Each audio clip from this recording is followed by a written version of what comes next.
Namaste. This is a part of video series for the Hope 2026 CAN, which is a campaign which is to liberate the cannabis and cannabis hemp plant, the ganja and the cannabis hemp plant for India in 2026. We've been fighting for about 11 years, and we've the Great Legalization Movement India Trust, which has already filed a petition at the Delhi High Court, which are about to reach for the final arguments and maybe a judgment in our favor. We have spoken in detail about why the Great Legalization Movement India is fighting for this particular petition. In the older videos, you can check out why, what is the priority behind this legalization movement. The priority number 1 spoke about how we can actually save the planet. The priority number 2, which is the healthcare management of the people and the citizens of this particular country. The priority number 3, which is the industrialization and the right kind of industries to be set up so that both the planet and the human civilization can live harmoniously. Priority number 4 spoke about the people's fundamental rights that is to be protected so that the entire civilization can actually thrive. Priority number 5 is where we spoke about the agricultural economy and why it is important to give this plant back to the farmer communities so that the larger economy for this entire nation can be developed. Now let's talk about priority number 6. Priority number 6 is the consciousness of the individual and also of the society. Now, consciousness can either go 2 ways. It can be either a good or it can be bad. It can either be towards the divinity or it can be towards the devilish nature of mankind. Our own Hindu philosophy, our own Vedas, our own Upanishads talks about all of these things in detail and in length. But what a man does and what a man doesn't do defines where his consciousness lies, and what a society does and what the society doesn't do where the collective consciousness of the society lies. Now, when we're talking about cannabis and cannabis consumption, okay, cannabis is being used for its narcotic effect or the psychoactive abilities or the mind expansion that it gives by humans for thousands and thousands and thousands of years. No matter how far you can reach out into the archaeological evidences, you can find that every civilization has come into association with cannabis at certain times. And all the people who wanted to archive records and evidences and who has done all of these things for thousands of years have always told one particular great thing about cannabis, that cannabis can bring divinity into human beings. Now, in our own Vedas, the plant is called as Vijaya, which means success. In the Puranas, in the Hindu mythology, they said that there was a drop of nectar that fell from the heaven to the earth, and the drop where it fell sprouted with the cannabis plant. During the entire event in the Hindu Puranas, where they talk about extracting the nectar out of the oceans, the gods and the demons collectively worked together to churn the ocean in order to extract the immortal juice. And one of the plants that came in this entire process was Vijaya, and the gods offered this particular plant to Shiva at that given point of time. The plant is also called as bhang, and the right Sanskrit word for this particular thing is bhagga, which means to break the flow of thoughts, which is almost stuck in a continuous loop. Our mind can be stuck in a loop, and what cannabis does, the bhagga, is to break the flow of that circulation, where if you're stuck in depression, you're stuck in depression. If you're stuck in anxiety, you're stuck in anxiety. So this is one of the reasons why cannabis users across the world love cannabis is because it gives them the relief from this burden of circulation of thoughts in a repeated manner for a very prolonged time. And that is the reason why when you consume cannabis in whatever form, whether be it in a form of tea or in a form of juice, or maybe you want to smoke it, which is all okay. So what cannabis and the effects of cannabis does is it breaks the thoughts. That's the word bhaga. And the Hindu philosophy calls it Vijaya, which is another very important word, because Vijaya itself means to succeed, to success, towards success. The Indian civilization considers cannabis to be a joy giver. It gives you delight. It takes your stress away. It gives you good health and almost close to immortality and longevity of your life. It gives you passion. It gives you infatuation, which is like subtle attraction towards good things. It is when smoked at very large quantities, or when it is smoken for an extended period of time, it also can reveal the natures of God, and the visions of God comes to the particular person or a user. Uh, it is also used within the Hindu mythology, talks in about how cannabis is a protector for the human soul, because it can deter the evilness away from mankind. It can bring luck. It can cleanse the human spirit from the sins that it has committed or is about to commit. So Vijayadashami or Dasara or Dasahara is also a festival that is actually very closely associated with cannabis in a way, because Dashami or Dasahara or Dasara, as what the word has become right now, is to kill the 10 bad qualities within the human beings. What are these 10 bad qualities?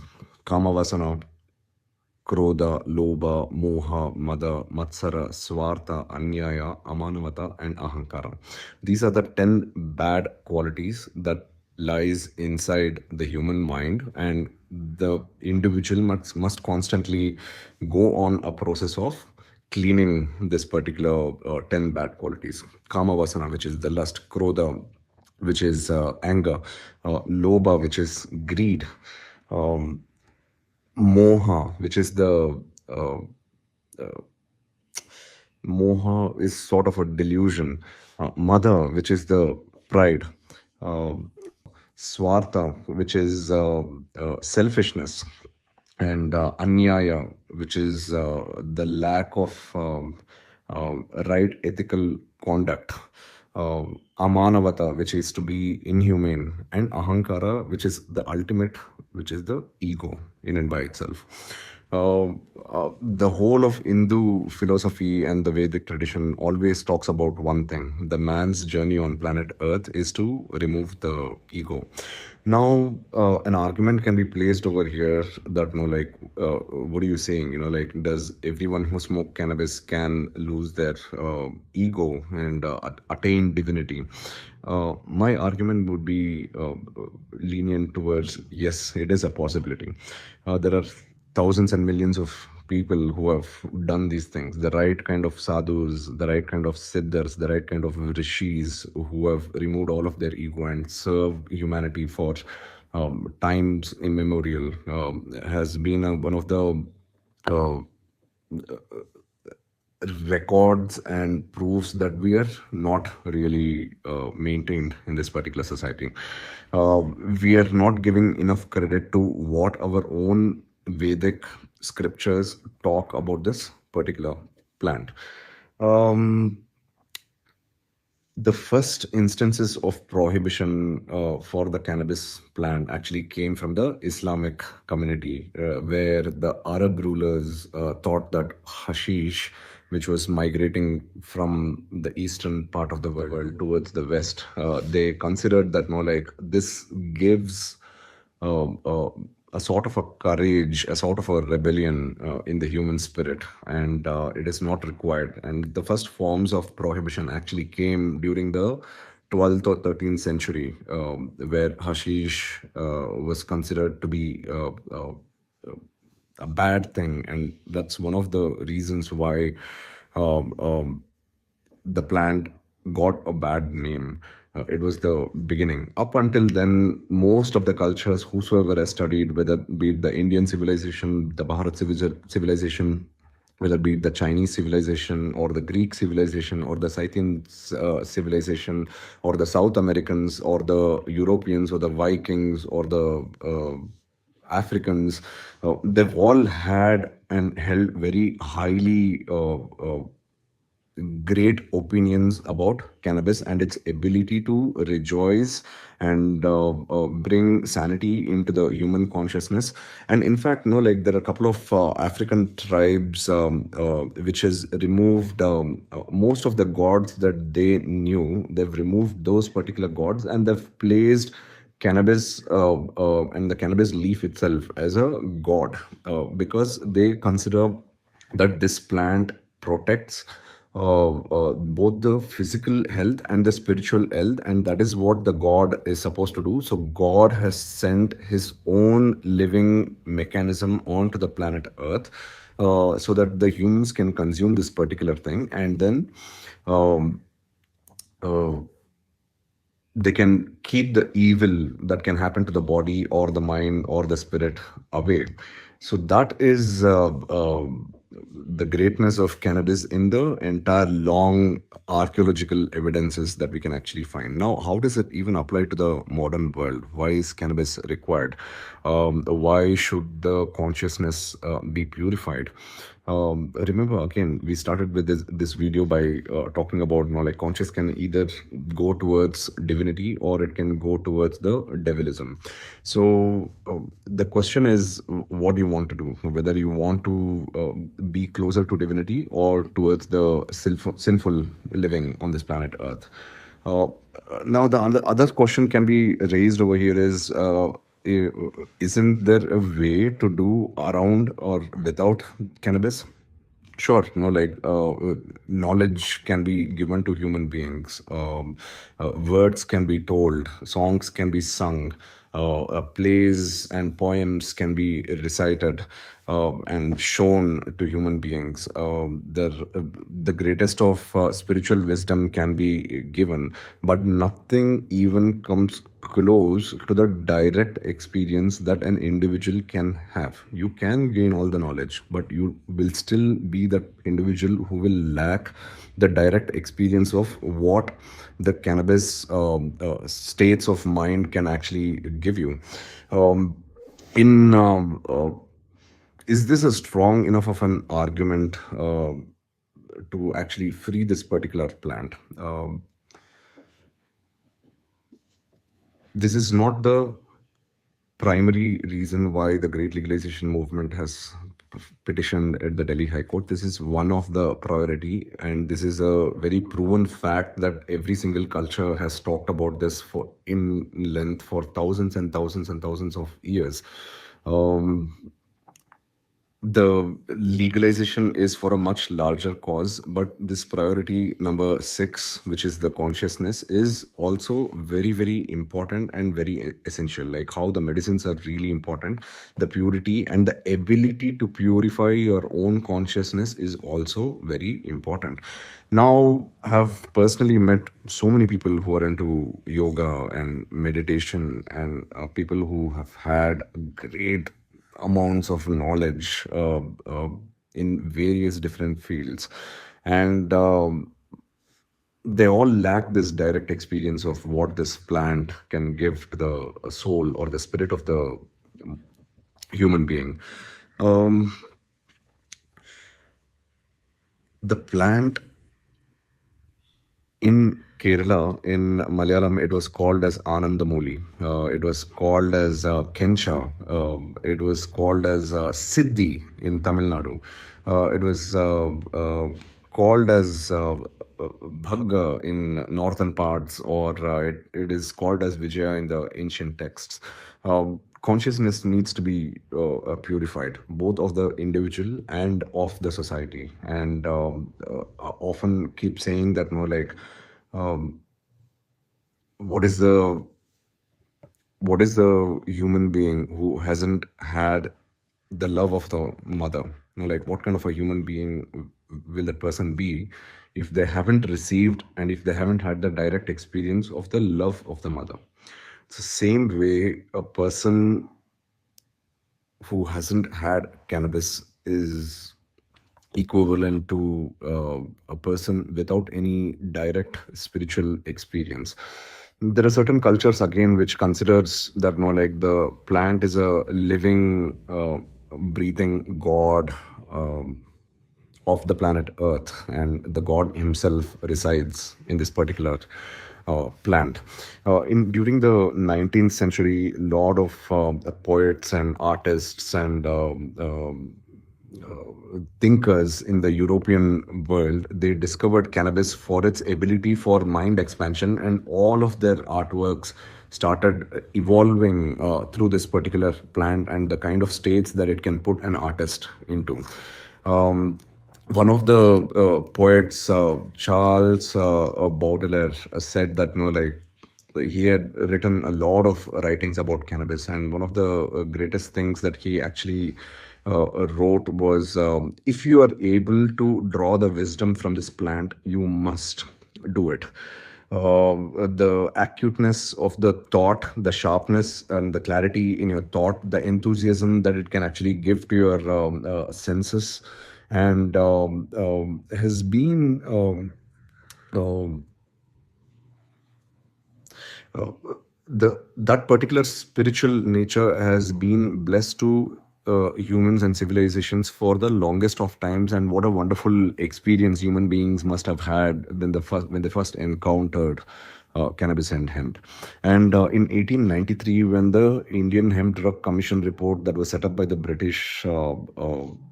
in British government who were ruling in India at that given point of time, they did a study across the country trying to understand whether they want to ban cannabis and opium. That's a much longer video. We will get into that some other time. But the conclusion of this entire the research that they did, traveling across the country, trying to understand what cannabis is from all different sects of people in this country, the conclusion was pretty much that no god or no man is as good as a religious drinker of hemp. So no god or no man is as good as a religious drinker of hemp. That's something that we all must keep in mind, like to attend to this particular culture with a little bit of sacredness. It's not just about rolling your joint and smoking. It's not just about getting high or getting zoned out, whatever it is that the modern youth might want to use it for. Eventually, no matter who touches this particular plant, the wisdom, the passion, the intellect, the spiritual power that comes through this particular plant is going to change that particular person eventually. And my life has been an experience into meeting hundreds of thousands of people who have benefited from this particular plant in great ways. So that is the reason why the consciousness and the consciousness aspect of this particular plant cannot be simply ill-spoken or it can be put down, because the archaeological evidence speaks a lot and in detail about what this plant can actually give to mankind. And we are just the fools who have prohibited it across the entire nation, following the path of the West, who have legalized it themselves right now. But still, there are many different ways of legalization. That's also for another video. But if we can somehow bring the sacredness of this particular culture and do communion and ritualistic way of approaching cannabis, our consciousness can be purified. And there is enough evidence from the past. It's just a matter of time where an individual will experience this themselves.